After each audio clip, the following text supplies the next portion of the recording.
What does a win look like as you think about what people might do as a result of being on Call and Culture?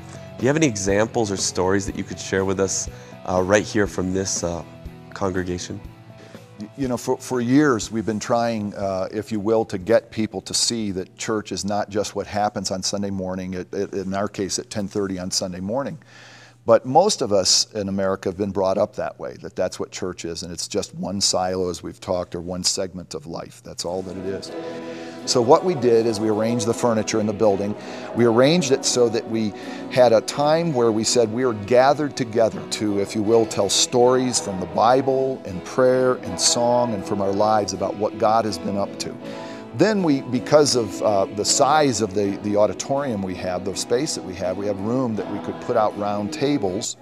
And we invited people then to picture the idea of leaving that gathered part as they're going out from that and scattering to those tables.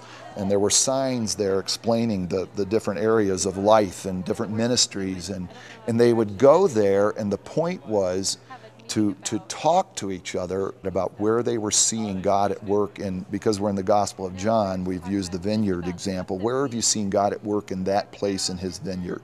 The group that separated out on Sunday morning around tables, one of the group was around teachers. Okay, so teachers came together, and couple of the early weeks, the teachers struggled a little bit with, you know, how does this work, and how do I impact my culture? But then a lady told a story one week of coming by and seeing a little girl who was kind of crying and off by herself during recess or something like that, and she was sitting at a desk and was crying, and so she stops and wants to comfort this little girl, and there's a picture there of a lady, and the teacher asked, "Why are you crying?" And she said, "Well, my mom passed away. My mom died."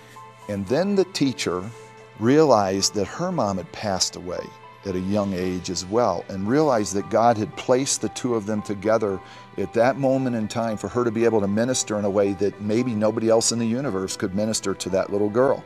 And so that was a success, because that meant that on that teacher's mind was the fact that she had a larger purpose than just making it through the day, so that she could get a paycheck, so that she could have more of the American dream.